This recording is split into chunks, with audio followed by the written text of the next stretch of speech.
one of the most cherished movies of all time. Now, did it ever need to have a game? Well, with all the shitty movie adaptations on Nintendo, it should come as no surprise. But this is Super Nintendo, so it can't be that bad, right? The title screen looks promising, but it's like the demo, Dorothy fall down a hole and die in a matter of seconds. It didn't even try. It's the worst demo I've ever seen of a perfect four-shot for the worst game ever. No such thing as any interest in it. They were hard. But they had other things. Dorothy looks like she's dead, and the graphics on Toto really stand out for some reason. Then the tornado comes and Dorothy gets sucked away like a cardboard cutout. So she's in Oz right away, and Glinda gives Dorothy the ruby slippers.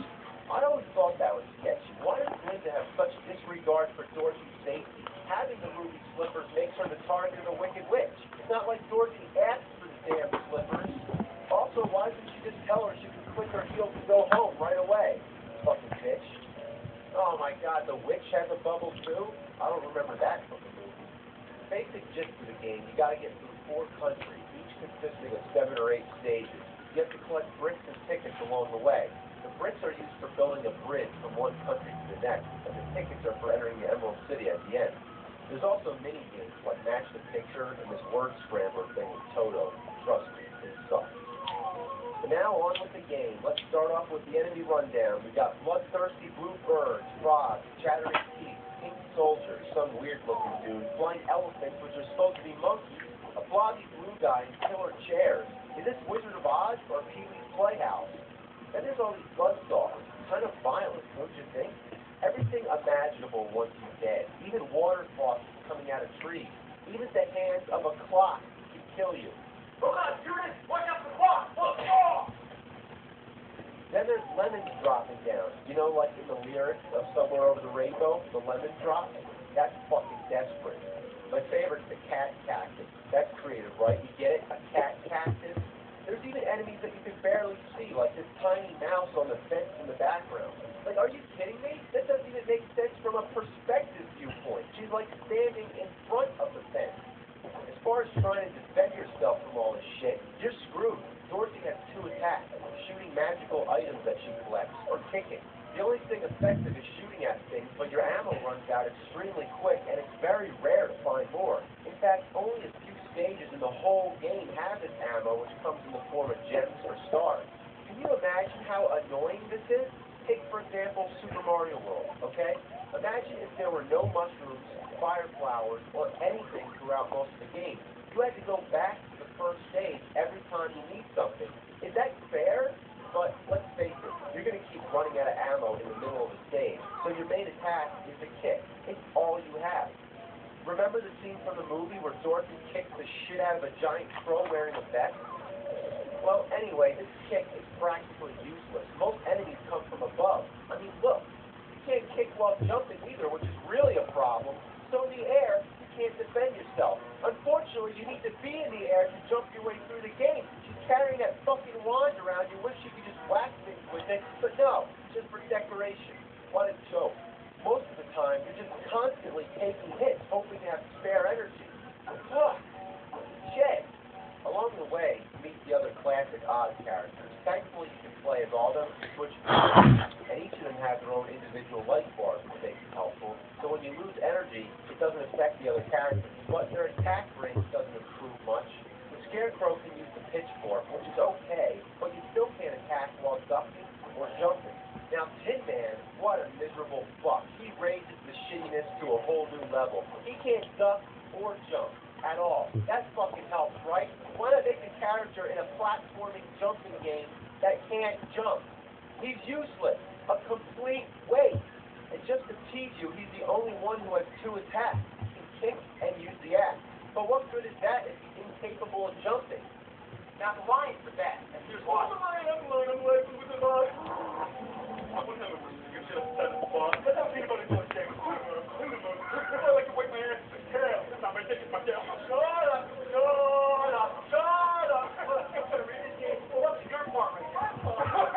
Now here's how the line works in the game. Now as far as the attacks go, he has like this weird bitch slap. Yeah, it's the equivalent of Scarecrow's pitchfork, and he's the only character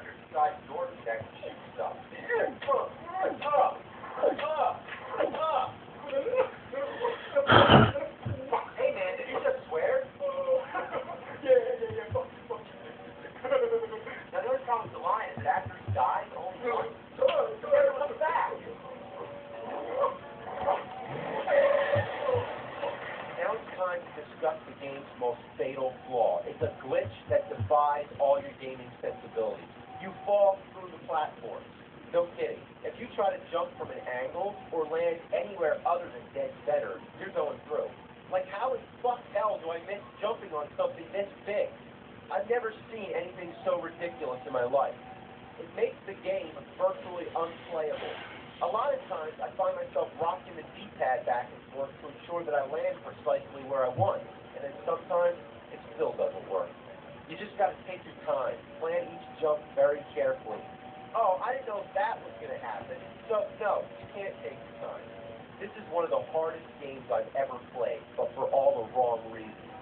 Every time you get game over, you have to enter a password to continue. And like any shitty game, it's long and tedious. And I swear, I had to enter this password about 50 times before I finished this game. Alright, I'm almost to the end of the stage. Almost to the end.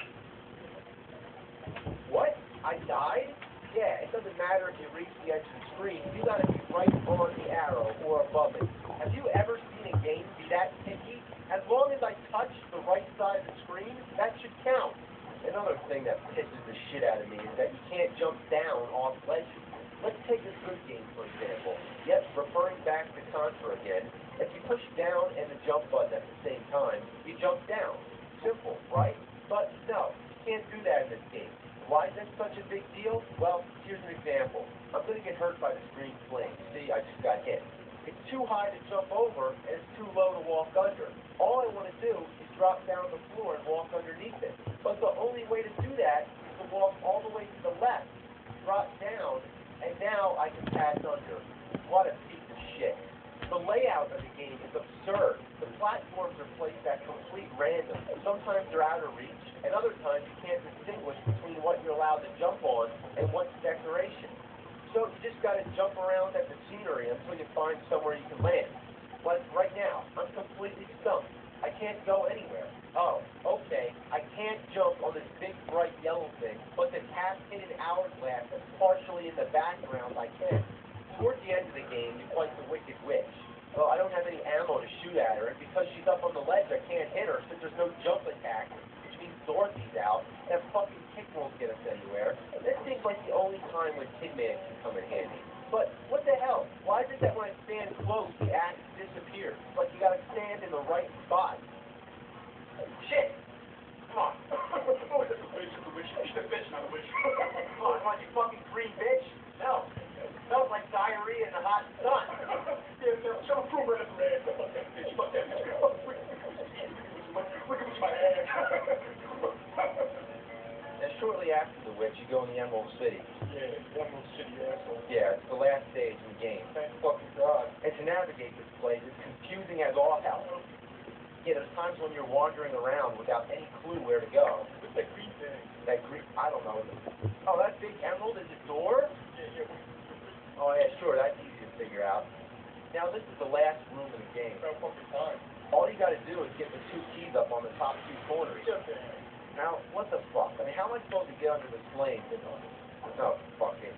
So, you get the two keys, and that's it. No end boss or anything special. That sucks. The wizard tells you some bullshit that's not important, and then sends Dorothy home. Oh, balloon. Yeah, the animation's stunning. I thought it was a ball sack. There's no place like home. What's your answer photo? There's no shitty game like this. I'm serious. Like, it shouldn't have been made. Like, it's almost half as bad as Dr. Jekyll, Mr. Hyde. And I know it's been